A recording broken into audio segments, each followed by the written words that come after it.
안녕하세요. 세로이입니다. 9월 10일 일요일, 이제 내일 13일부터는 개인적으로 17일까지 이번 한 주의 모든 것이 HLB에게는 걸려 있는 것 같습니다. 우선 기술적으로도 단기 저점에서 상당하게 주가는 올라온 모습이고, 현재 이 고점에서 기간 조정을 거치고 있고요. 따라서 또한 HLB 생명과학은 끝없이 이렇게 상승하기 때문에 지나친 과매수 영역에 이렇게 위치해 있습니다. 그 중심에는 모든 분이 알고 계시다시피 베트남의 나노젠의 나노코박스에 대한 긴급 승인권, 그리고 13일 날 현재 세계 폐암학회에 참석하고 있고, 그러한 모멘텀, 그리고 16일부터 시작하는 유럽 종양학회의 그러한 모멘텀, 모든 것 때문에 이렇게 수급이 모여들었다. 그 중에 가장 우리의 관심사항은 베트남의 낭보이죠. 긴급 승인에 대한 그러한 것이 이번 한 주의 모든 것이 걸려져 있다라고 저는 생각을 합니다. 우선 기업적인 상황을 하나하나 보게 되면, 현재 리보세라닙의 비소세포폐암 병용 임상 효과를 확인하는 세계 폐암학회에 현재가 진행이 되고 있죠. 중국의 항서제약이 세계 폐암학회에서 리보세라닙에 대한 중국 병용 임상 결과 2건을 구두 그리고 포스터로 발표할 예정에 있고, 중국 상하이 폐암 전문병원에서 비소세포폐암 환자 25명을 대상으로 진행된 리보세라닙과 면역 강암제 감넬리주마브의 병용 임상 이상 결과가 내일 13일 구두로 발표가 됩니다.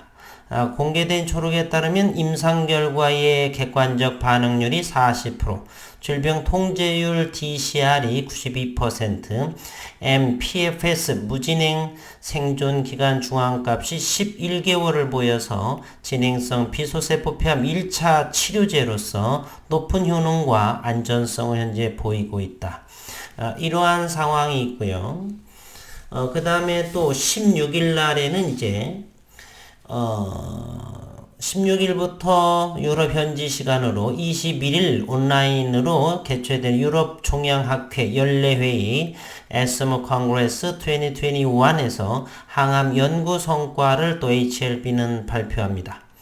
ESMO는 미국 임상종양학회와 함께 ASCO와 함께 항암 연구 분야에서 세계적인 주목을 받는 큰 학술대회입니다. 파이자 또는 미국의 모르크사, 프랑스의 사노피 등 글로벌 제약회사를 비롯해서 유수의 암 연구자야 또는 종양내과 전문의들이 현재 참석을 하고 있고요. HLB도 이곳에 참가를 해서 기술 성과를 뽐내게 됩니다. 그리고 무엇보다도 가장 중요한 사항은 베트남의 낭보인데요. 어제 11일자에 핀포인트 뉴스 11시에 올라온 기사를 다시 한번 꼼꼼히 살펴를 보겠습니다. 회사 측은, 즉 HLB 회사 측은 9월 안에 베트남 보건부의 긴급 사용을 획득한 후에 오는 11월에 세계보건기구의 정식 사용 승인 획득이 목표다라고 HLB 측은 밝혔습니다. HLB는 나노젠과 독점적인 업무 협약을 체결하며 엑스클루시브 MOU를 체결을 하고 임상 3상을 마지막 막바지에 이른 나노코박스의 생산 그리고 판매, 마케팅 등 글로벌 권리를 현재 지난달 18일 날 확보를 하게 되죠. 물론 베트남과 인도를 제외하고 말입니다. 그리고 지난 4월 완료된 임상 2상에서는 나노코박스 백신을 투여한 지원자 전체에서 기준 이상의 항체 형성률을 보여 높은 효능을 입증을 했고요. 특히 임상 결과 분석에는 독일 지멘스 헬시니어스가 참여 공신력을 높였다는 현재 평가를 받고 있습니다. 임상 3상 또한 13,000명을 대상으로 막바지 단계를 진행 중에 있고 1,000명을 대상으로 하는 3회 이상은 이미 1차 접종과 2차 접종을 모두 마친 후 베트남 보건부 긴급 사용 승인 절차를 밟고 있습니다. 베트남 보건당국은 지난 8월 27일 기준으로 20영업일 이내, 그렇다면 이번 주에 해당되는 거죠. 13일, 어떤 분은 15일 이렇게, 어쨌든 17일 이번 주가 20일 영업 이내에 나노코박스의 긴급 승인 여부를 최종 결정하겠다. 보건당국이 밝힌 바 있고, 데이터가 입증된 만큼 늦어도 이달 안으로 승인될 것으로 보인다. 12,000명을 대상으로 하는 3비상은 현재 1차 접종을 마쳤고 2차 접종을 기다리고 있는 상황. 3비상의 2차 접종은 이달 말께 이루어질 것으로 현재 전망된다.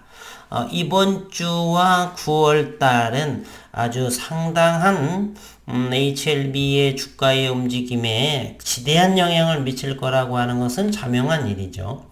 나노제는 3비 임상이 끝나면 베트남 긴급 사용과 별도의 정식 승인, 세계보건기구 정식 사용 승인 절차도 진행할 예정이다.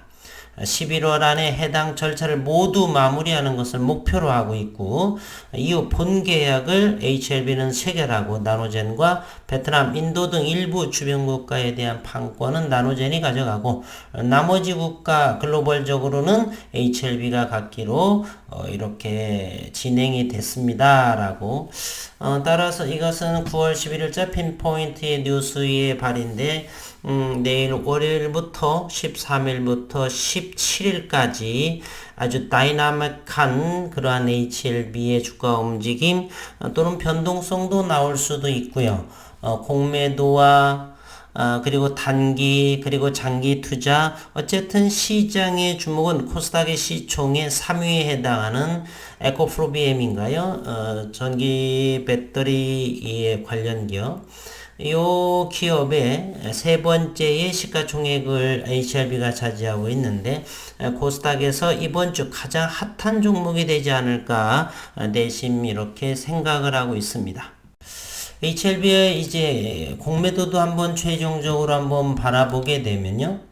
현재 공매도는 대차 잔고를 한번 보도록 하겠습니다.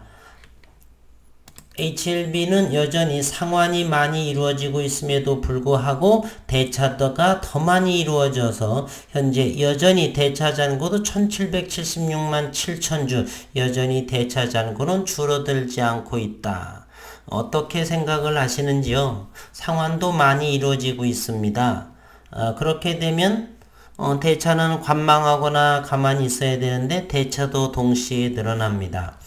기존에 있는 부분들은 상환을 한다는 것이겠고, 새롭게 대차를 한다라고 하는 것은 여전히 공매도로서의 입지를 구축하겠다, 공매도로서 차익을 내겠다라고 하는 승부수 아니겠습니까? 그러니 대차를 61만 주, 120만 주, 3만 주, 40만 주 만만치 않게 상환에 못지않은 대차, 따라서 대차 잔고도 1770만 주가 현재 있다라고 하는 사실, 이번 주 그래서 시장을 예의주시할 필요가 있다. 사실 일부 주주분들께서는 이 위치상에서 어느 정도 익절해 가고 있다라고 저는 생각을 합니다. 조용할 뿐이죠. 장기 투자자들이 그렇게 회사의 믿음을 가지고 장기적으로 가지고 갈 분들은 과연 얼마나 될까요? 실제로 말씀들은 많다라고 하지만 돈 앞에서 이 저점에서 신고가 정도의 1년 만에 신고가 정도 되는데 일부를 차익을 안고 버틴다라고 하는 건 대단한 믿음 또는 욕심일 수도 있겠고요. 물론 장기적으로 큰 성장이 될 것은 자명합니다. 신약에 대한 그리고 내년 상반기부터 제조 생산된다라고 하니까 기대감이 있죠. 그러나 우리는 단기적이든 뭐든 간에 상당히 급등한 사실은 인정할 만하고요. HLB 생명과학 역시 이와 같은 상황에서 어느 정도 이 거래량을 소화시키며 가고 있는데 물론 손바뀜도 될 수 있고요. 그러한 상황에 놓여 있습니다. 따라서 이러한 주가에서의 차익 그리고 기업적인 환경의 세계 폐암학회의 올해 13일 발표 밤에 하겠죠. 그리고 16일부터 진행되는 에스모 유럽 종양학회 그리고 이번 주 내에 큰 기대감으로 긴급 승인에 대한 건 그러한 것들이 그러면 모멘텀이 사라지게 되면 단기적으로 사라지는 게 되면은 수급은 어떻게 될 것인지는 어느 정도 그림이 그려질 거라고 저는 생각을 합니다.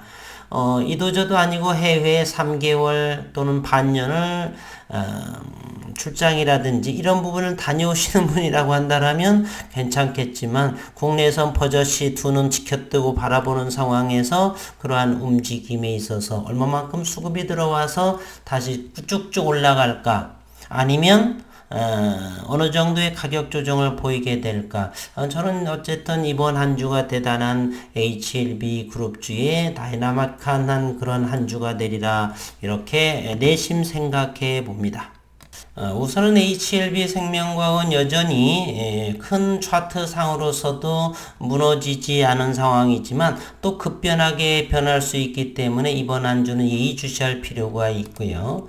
HLB는 이미 어느 정도의 고점에서 기관 조정을 거쳐서 다시 상승할 확률도 있겠고 다시 가격 조정이 나올 확률도 양 포지션으로 있지 않나 이런 생각을 합니다. 무엇보다도 그래서 이번 한 주의 움직임이 무엇보다도 중요하다. 공매도 세력의 대차잔고 HLB 생명과학도 대차잔고도 같이 더불어서 한번 생각해 보도록 하겠습니다. HLB 생명과학도 여전히 대차잔고는 상당하죠. 630만 주에 해당이 됩니다. 최근 HLB 생명과학의 가장 많은 대차 수량은 710만 주, 709만 2천 주가 되는데 710만 주라고 한다면 현재로서는 이 가장 많은 대차 잔고에서 80만 주 정도밖에 줄어들지 않은 여전히 630만 주에 머물러 있다. 상환도 지속적으로 이렇게 상환이 이루어지고 있지만 대차도 더불어서 같은 선상에서 늘어나고 있다. 그러니 대차 잔고가 줄어들지 않을 수밖에요. 이러한 상황은 어떤 것을 이들은 준비하고 있는가? 이 사람들이 누구입니까? 기관 투자가와 외국인 헤지 펀드들입니다. 어쨌든 일반 개인들보다는 보편적인 일반 개인들보다는 정보력과 상당히 빠른 전문 인력으로 어느 정도 갖추어진 사람들이죠. 따라서 막연하게 볼 것이 아니라 이러한 수치적인 데이터들 상환도 보시고 대차 빌리는 것도 또한 확인해 보시면서 시장을 조심스럽게 지켜볼 필요는 있지 않나 이렇게 일요일날 편안한 행복한 시간에 이렇게 조금은 생각해 볼 만한 이야기들을 건네드려서 죄송한데요. 그동안에 많이 올랐고 어쨌든 이번 한 주 물론 에스모는 21일까지 진행을 하지만 이번 17일까지 시장은 5일간 열리기 때문에 이 한 5주 동안에 여러 가지 내용이 상당히 좋게 나와서 급등으로 갈 수도 있겠지만 그동안에 지속 상승에서 피로감 그래야 쉬었다 갈 확률도 높기 때문에 말입니다. 그 기로에 서서 우리는 어떠한 포지션을 스탠스를 취해야 될까?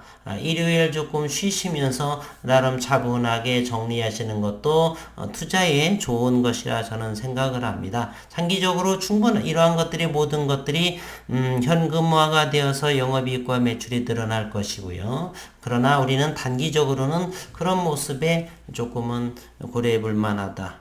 일요일 이제 9시가 향해 가고 있습니다. 행복한 시간 되시고 월요일부터 뵙겠습니다. 저는 오전 업무를 보고 힐링하는 시골 공기를 맡으러 다녀오겠습니다.